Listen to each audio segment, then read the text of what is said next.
ನಮಸ್ಕಾರ ಸ್ನೇಹಿತರೆ, Kannada jobs corner YouTube ಚಾನೆಲ್ಗೆ ಎಲ್ಲರಿಗೂ ಸ್ವಾಗತ. ರೇಲ್ ವೀಲ್ ಫ್ಯಾಕ್ಟರಿಯಲ್ಲಿ ಅಪ್ರೆಂಟಿಸ್ ಹುದ್ದೆಗಳ ಒಂದು ನೇಮಕಾತಿಗೆ ಸಂಬಂಧಪಟ್ಟಂತೆ ಅರ್ಜಿಯನ್ನ ಆಹ್ವಾನಿಸಲಾಗಿದೆ. ಇನ್ನು ಈ ಒಂದು ಅಪ್ರೆಂಟಿಸ್ಶಿಪ್ಗೆ ಸಂಬಂಧಪಟ್ಟಂತೆ ಎಜುಕೇಶನಲ್ ಕ್ವಾಲಿಫಿಕೇಶನ್, ಏಜ್ ಲಿಮಿಟ್ ಹಾಗೂ ಸೆಲೆಕ್ಷನ್ ಪ್ರೊಸೀಜರ್ ಬಗ್ಗೆ ಈ ಒಂದು ವಿಡಿಯೋದಲ್ಲಿ ಮುಂದೆ ನೋಡ್ತಾ ಹೋಗೋಣ. ನಮ್ಮ ಚಾನೆಲ್ ಅನ್ನು ಯಾರಾದ್ರೂ ಹೊಸದಾಗಿ ನೋಡ್ತಾ ಇದ್ರೆ ಸಬ್ಸ್ಕ್ರೈಬ್ ಮಾಡಿ ಹಾಗೂ ಪಕ್ಕದಲ್ಲೇ ಇರುವಂತಹ ಬೆಲ್ ಬಟನ್ ಅನ್ನ ಕ್ಲಿಕ್ ಮಾಡಿ. ರೇಲ್ ವೀಲ್ ಫ್ಯಾಕ್ಟರಿಯಲ್ಲಿ 192 ಅಪ್ರೆಂಟಿಸ್ ಹುದ್ದೆಗಳಿಗೆ ಅರ್ಜಿಯನ್ನ ಆಹ್ವಾನಿಸಲಾಗಿರುವಂತದ್ದು. ಇನ್ನು ಯಾವ್ಯಾವ ಟ್ರೇಡ್ ನಲ್ಲಿ ಎಷ್ಟೆಷ್ಟು ಸೀಟ್ಗಳು ಖಾಲಿ ಇದೆ ಅಂತ ನೋಡೋದಾದ್ರೆ, ಮೊದಲನೇದಾಗಿ ಫಿಟ್ಟರ್. ಈ ಒಂದು ಟ್ರೇಡ್ ನಲ್ಲಿ ಒಟ್ಟು 85 ಪೋಸ್ಟ್ಗಳು ಖಾಲಿ ಇರುವಂತದ್ದು. ಎಸ್ಸಿಯಲ್ಲಿ 13, ಎಸ್ಟಿಯಲ್ಲಿ 6, ಒಬಿಸಿಯಲ್ಲಿ 23, ಯುಆರ್ ಕೆಟಗರಿಯಲ್ಲಿ 43, ಒಟ್ಟು 85 ವೇಕೆನ್ಸಿಗಳು ಖಾಲಿ ಇರುವಂತದ್ದು. ಇನ್ನು ಮೆಕ್ಯಾನಿಸ್ಟ್, ಈ ಒಂದು ಟ್ರೇಡ್ ನಲ್ಲಿ ಒಟ್ಟು 31 ವೇಕೆನ್ಸಿಗಳು ಖಾಲಿ ಇದೆ. ಎಸ್ಸಿಯಲ್ಲಿ 5, ಎಸ್ಟಿಯಲ್ಲಿ 2, ಒಬಿಸಿಯಲ್ಲಿ 8, ಯುಆರ್ ಕೆಟಗರಿಯಲ್ಲಿ 16, ಒಟ್ಟು 31 ವೇಕೆನ್ಸಿಗಳು ಖಾಲಿ ಇರುವಂತದ್ದು.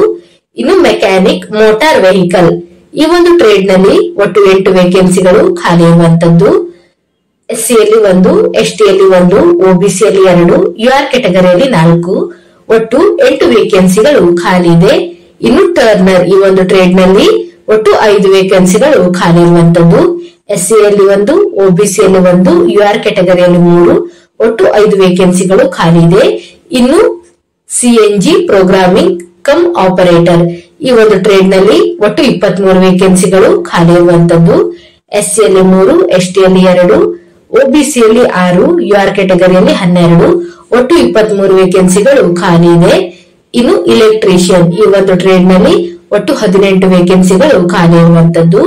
ಎಸ್ಸಿಯಲ್ಲಿ 3, ಎಸ್ಟಿಯಲ್ಲಿ 1, ಒಬಿಸಿಯಲ್ಲಿ 5, ಯುಆರ್ ಕೆಟಗರಿಯಲ್ಲಿ 9 ಹಾಗೂ ಟೋಟಲ್ 18 ವೇಕೆನ್ಸಿಗಳು ಖಾಲಿ ಇರುವಂತದ್ದು. ಇನ್ನು ಇಲೆಕ್ಟ್ರಾನಿಕ್ ಮೆಕ್ಯಾನಿಕ್, ಈ ಒಂದು ಟ್ರೇಡ್ ನಲ್ಲಿ ಒಟ್ಟು 22 ವೇಕೆನ್ಸಿಗಳು ಖಾಲಿ ಇದೆ. ಎಸ್ಸಿಯಲ್ಲಿ 3, ಎಸ್ಟಿಯಲ್ಲಿ 2, ಒಬಿಸಿಯಲ್ಲಿ 6, ಯುಆರ್ ಕೆಟಗರಿಯಲ್ಲಿ 11, ಒಟ್ಟು 22 ವೇಕೆನ್ಸಿಗಳು ಖಾಲಿ ಇರುವಂತದ್ದು. ಜೊತೆಗೆ ಫಿಸಿಕಲ್ ಹ್ಯಾಂಡಿಕ್ಯಾಪ್ ಇರುವಂತಹ ಮತ್ತು ಎಕ್ಸ್ ಸರ್ವಿಸ್ ಮ್ಯಾನ್ ಅಭ್ಯರ್ಥಿಗಳಿಗೂ ಸಹ ವೇಕೆನ್ಸಿಗಳು ಇರುವಂತದ್ದು. ಟೋಟಲ್ 192 ಅಪ್ರೆಂಟಿಸ್ಶಿಪ್ ವೇಕೆನ್ಸಿಗಳು ಖಾಲಿ ಇರುವಂತದ್ದು. ಇನ್ನು ಈ ಒಂದು ಅಪ್ರೆಂಟಿಸ್ಶಿಪ್ ಗೆ ಸಂಬಂಧಪಟ್ಟಂತೆ ಏಜ್ ಲಿಮಿಟ್ ಹಾಗೂ ಎಜುಕೇಶನಲ್ ಕ್ವಾಲಿಫಿಕೇಶನ್ ಬಗ್ಗೆ ನೋಡ್ತಾ ಹೋಗೋದಾದ್ರೆ, ಈ ಒಂದು ಅಪ್ರೆಂಟಿಸ್ಶಿಪ್ ಗೆ ಅರ್ಜಿ ಸಲ್ಲಿಸುವಂತಹ ಅಭ್ಯರ್ಥಿಗಳಿಗೆ ಕನಿಷ್ಠ 15 ವಯಸ್ಸು ಆಗಿರಬೇಕಾಗಿರುವಂತದ್ದು. ಗರಿಷ್ಠ 24 ವಯಸ್ಸಿನ ಒಳಗಿನ ಎಲ್ಲಾ ಅಭ್ಯರ್ಥಿಗಳು ಅರ್ಜಿಯನ್ನು ಸಲ್ಲಿಸಬಹುದಾಗಿರುತ್ತದೆ. ಇನ್ನು ಆಯಾ ಕೆಟಗರಿಗೆ ಸಂಬಂಧಪಟ್ಟಂತೆ ಏಜ್ ರಿಲ್ಯಾಕ್ಸೇಷನ್ ಅನ್ನು ಸಹ ನೀಡಿರುವಂತದ್ದು. ಎಸ್ಸಿ ಎಸ್ಟಿ ಕೆಟಗರಿಯ ಅಭ್ಯರ್ಥಿಗಳಿಗಾದರೆ 5 ವರ್ಷ ಏಜ್ ರಿಲ್ಯಾಕ್ಸೇಷನ್ ಇರುವಂತದ್ದು. ಇನ್ನು ಒಬಿಸಿ ಕೆಟಗರಿಯ ಅಭ್ಯರ್ಥಿಗಳಿಗೆ 3 ವರ್ಷ ಏಜ್ ರಿಲ್ಯಾಕ್ಸೇಷನ್ ಇದೆ. ಇನ್ನು ಎಜುಕೇಶನಲ್ ಕ್ವಾಲಿಫಿಕೇಶನ್ ಹಾಗೂ ಟ್ರೈನಿಂಗ್ ಪೀರಿಯಡ್ ಬಗ್ಗೆ ನೋಡೋದಾದ್ರೆ, ಈ ಒಂದು ಅಪ್ರೆಂಟಿಸ್ಶಿಪ್ ಗೆ ಅರ್ಜಿ ಸಲ್ಲಿಸುವಂತಹ ಅಭ್ಯರ್ಥಿಗಳು ಎಸ್ಎಸ್ಎಲ್ಸಿಯನ್ನ ಪಾಸ್ ಆಗಿರಬೇಕು. ಜೊತೆಗೆ ಎಸ್ಎಸ್ಎಲ್ಸಿಯಲ್ಲಿ ಮಿನಿಮಮ್ 50% ಮಾರ್ಕ್ಸ್ ಅನ್ನು ಪಡೆದುಕೊಂಡಿರಬೇಕಾಗಿರುತ್ತದೆ. ಜೊತೆಗೆ ಸಂಬಂಧಪಟ್ಟಂತಹ ಟ್ರೇಡ್ ನಲ್ಲಿ ನ್ಯಾಷನಲ್ ಟ್ರೇಡ್ ಸರ್ಟಿಫಿಕೇಟ್ ಅನ್ನು ಸಹ ಪಡೆದುಕೊಂಡಿರಬೇಕು. ಇನ್ನು ಈ ಒಂದು ಟ್ರೈನಿಂಗ್ ನ ಅವಧಿಯನ್ನು ನೋಡೋದಾದ್ರೆ, fitter, machinist, mechanic, turner, electrician ಮತ್ತು ಇಲೆಕ್ಟ್ರಾನಿಕ್ ಮೆಕ್ಯಾನಿಕ್, ಈ ಒಂದು ಟ್ರೇಡಿಗೆ 1 ವರ್ಷದವರೆಗೆ ಅಪ್ರೆಂಟಿಸ್ಶಿಪ್ನ ಅವಧಿ ಇರುವಂತದ್ದು. ಇನ್ನುಳಿದಂತೆ ಸಿಎನ್ಜಿ ಪ್ರೋಗ್ರಾಮಿಂಗ್ ಕಮ್ ಆಪರೇಟರ್, ಈ ಒಂದು ಟ್ರೇಡಿಗೆ 6 ತಿಂಗಳ ಒಂದು ಟ್ರೈನಿಂಗ್ ನ ಅವಧಿ ಇರುವಂತದ್ದು. ಇನ್ನು ಈ ಒಂದು ಅಪ್ರೆಂಟಿಸ್ಶಿಪ್ ಗೆ ಆಯ್ಕೆಯಾದಂತ ಅಭ್ಯರ್ಥಿಗಳಿಗೆ ಮಂತ್ಲಿ ಸ್ಟಿಫಂಡ್ ಅನ್ನು ಸಹ ನೀಡಲಾಗುವಂತದ್ದು. Fitter, machinist, mechanic, turner, electrician, electronic mechanic, ಈ ಒಂದು ಟ್ರೇಡ್ ನಲ್ಲಿ ಆಯ್ಕೆಯಾದಂತ ಅಭ್ಯರ್ಥಿಗಳಿಗೆ ಮಂತ್ಲಿ 12,261 ರೂಪಾಯಿಯನ್ನ ಮಂತ್ಲಿ ಸ್ಟಿಫಂಡ್ ಅನ್ನ ನೀಡಲಾಗುವಂತದ್ದು. ಇನ್ನು ಸಿಎನ್ಸಿ ಪ್ರೋಗ್ರಾಮಿಂಗ್ ಕಮ್ ಆಪರೇಟರ್, ಈ ಒಂದು ಟ್ರೇಡ್ ನಲ್ಲಿ ಆಯ್ಕೆಯಾದಂತ ಅಭ್ಯರ್ಥಿಗಳಿಗೆ 10,899 ರೂಪಾಯಿಯನ್ನ ಮಂತ್ಲಿ ಸ್ಟಿಫಂಡ್ ಅನ್ನ ನೀಡಲಾಗುವಂತದ್ದು. ಇನ್ನು ಈ ಒಂದು ಅಪ್ರೆಂಟಿಸ್ಶಿಪ್ ಗೆ ಅರ್ಜಿ ಸಲ್ಲಿಸುವಂತಹ ವಿಧಾನದ ಬಗ್ಗೆ ನೋಡೋದಾದ್ರೆ, ಅಭ್ಯರ್ಥಿಗಳು ಇಲಾಖಾ ವೆಬ್ಸೈಟ್ ನಿಂದ ಅರ್ಜಿ ಫಾರ್ಮ್ ಅನ್ನ ಡೌನ್ಲೋಡ್ ಮಾಡಿಕೊಂಡು ಅದಕ್ಕೆ ಸಂಬಂಧಪಟ್ಟಂತಹ ಎಲ್ಲಾ ದಾಖಲಾತಿಗಳನ್ನ ಲಗತ್ತಿಸಿ ಪೋಸ್ಟಲ್ ಮುಖಾಂತರ ಕಳುಹಿಸಬೇಕಾಗಿರುವಂತದ್ದು. ಅರ್ಜಿ ಫಾರ್ಮ್ ಅನ್ನ ಡೌನ್ಲೋಡ್ ಮಾಡಿಕೊಳ್ಳುವಂತಹ ವೆಬ್ಸೈಟ್ ವಿಳಾಸವನ್ನು ನೋಡೋದಾದ್ರೆ rwf.indianrailways.gov.in ಈ ಒಂದು ವೆಬ್ಸೈಟ್ ಮುಖಾಂತರ ಅಭ್ಯರ್ಥಿಗಳು ಅಪ್ಲಿಕೇಶನ್ ಫಾರ್ಮ್ ಅನ್ನ ಡೌನ್ಲೋಡ್ ಮಾಡಿಕೊಳ್ಳಬಹುದಾಗಿರುತ್ತದೆ. ಇನ್ನು ಪೇಮೆಂಟ್ ಬಗ್ಗೆ ನೋಡೋದಾದ್ರೆ ಅಭ್ಯರ್ಥಿಗಳು ಆಫ್ಲೈನ್ ಮೂಲಕ ಪೇಮೆಂಟ್ ಅನ್ನ ಮಾಡಬಹುದಾಗಿರುತ್ತದೆ. ಇಂಡಿಯನ್ ಪೋಸ್ಟಲ್ ಆರ್ಡರ್ ಅಥವಾ ಯಾವುದೇ ರಾಷ್ಟ್ರೀಕೃತ ಬ್ಯಾಂಕಿನಿಂದ ಡಿಡಿಯನ್ನ ಮಾಡಬೇಕಾಗಿರುವಂತದ್ದು.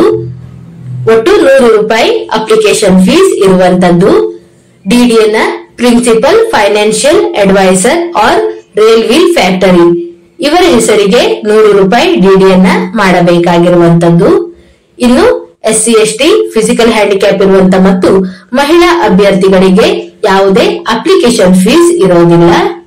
ಇನ್ನು ಅಭ್ಯರ್ಥಿಗಳು ಪೋಸ್ಟಲ್ ಮುಖಾಂತರ ಅರ್ಜಿಯನ್ನ ಸಲ್ಲಿಸುವಾಗ ಕೆಲವೊಂದು ದಾಖಲಾತಿಗಳನ್ನು ಸಹ ಲಗತ್ತಿಸಬೇಕಾಗಿರುತ್ತದೆ. ಇದರ ಬಗ್ಗೆ ನೋಡ್ತಾ ಹೋಗೋಣ. ಮೊದಲನೇದಾಗಿ SSLC ಅಂಕಪಟ್ಟಿಯನ್ನ ಲಗತ್ತಿಸಬೇಕು. ಕನಿಷ್ಠ 50% ಮಾರ್ಕ್ಸ್ ಅನ್ನು ಪಡೆದುಕೊಂಡಿರಬೇಕಾಗಿರುತ್ತದೆ.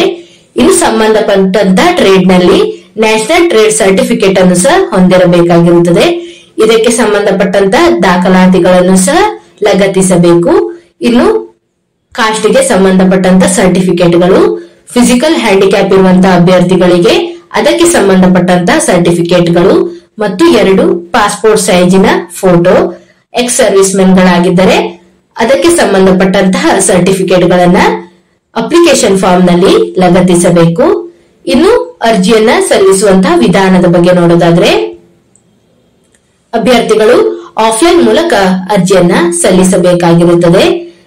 Principal chief personnel officer, personnel department, rail wheel factory, Yelahanka, Bengaluru 560064 ಈ ಒಂದು ಅಡ್ರೆಸ್ಸಿಗೆ ಅಭ್ಯರ್ಥಿಗಳು ಡ್ರಾಪ್ ಬಾಕ್ಸ್ ಮೂಲಕ ಸಹ ಅಪ್ಲಿಕೇಶನ್ ಫಾರ್ಮ್ ಅನ್ನ ಕಳುಹಿಸಬಹುದಾಗಿರುತ್ತದೆ.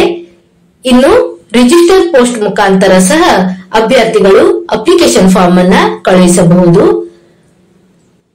ಅಭ್ಯರ್ಥಿಗಳು ರಿಜಿಸ್ಟರ್ ಪೋಸ್ಟ್ ಮೂಲಕ ಅಪ್ಲಿಕೇಶನ್ ಫಾರ್ಮ್ ಅನ್ನ ಕಳುಹಿಸುವಾಗ ಲಕೋಟೆಯ ಮೇಲ್ಭಾಗದಲ್ಲಿ application for undergoing training under the apprentice act 1961 for the year 2024-25 in rail wheel factory ಇದನ್ನ ಮೆನ್ಷನ್ ಮಾಡಬೇಕಾಗಿರುವಂತದ್ದು. ಜೊತೆಗೆ ಅಪ್ಲಿಕೇಶನ್ ಅನ್ನ ಕಳಿಸುವಂತ ಅಡ್ರೆಸ್ ವಿಳಾಸವನ್ನು ಸಹ ನೀಡಿರುವಂತದ್ದು. The assistant personnel officer grade 2 personnel department rail wheel factory Yelahanka Bengaluru 560064 ಈ ಒಂದು ಅಡ್ರೆಸ್ಸಿಗೆ ಅಭ್ಯರ್ಥಿಗಳು ತಮ್ಮ ಅಪ್ಲಿಕೇಶನ್ ಫಾರ್ಮ್ ಅನ್ನ ಕಳುಹಿಸಬೇಕಾಗಿರುವಂತದ್ದು. ಬಿಫೋರ್ 1/4/2025 ಈ ಒಂದು ಡೇಟಿನ ಒಳಗೆ ನಮ್ಮ ಅಪ್ಲಿಕೇಶನ್ ಫಾರ್ಮ್ ಅನ್ನ ತಲುಪುವಂತೆ ಕಳುಹಿಸಬೇಕಾಗಿರುತ್ತದೆ.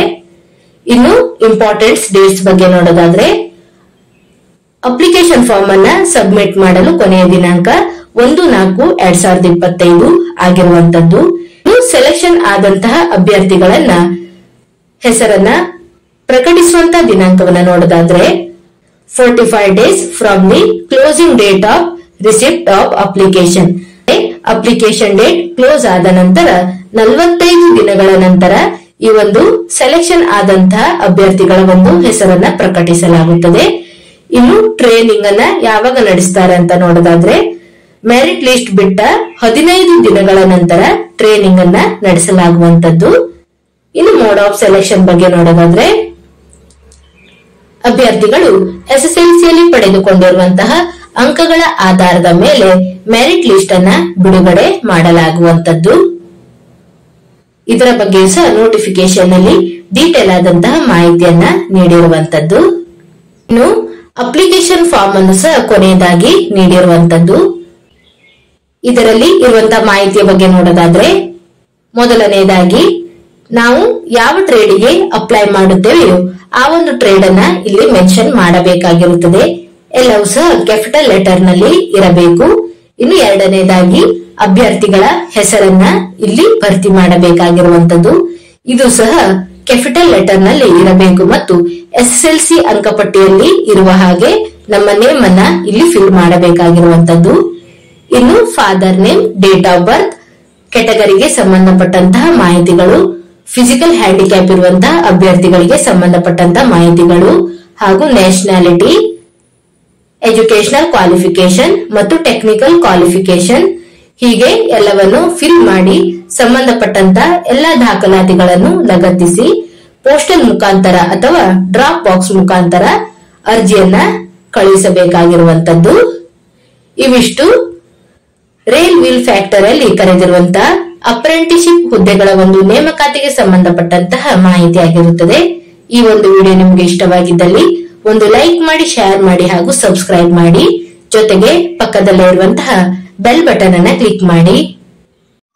ಏನಾದರೂ ಡೌಟ್ಸ್ ಇದ್ದರೆ ಕಮೆಂಟ್ ಬಾಕ್ಸಿನಲ್ಲಿ ಕಮೆಂಟ್ ಮಾಡಿ. ಇನ್ನೂ ಹೆಚ್ಚಿನ ಮಾಹಿತಿಗಾಗಿ ನಮ್ಮ ಚಾನೆಲ್ ಅನ್ನು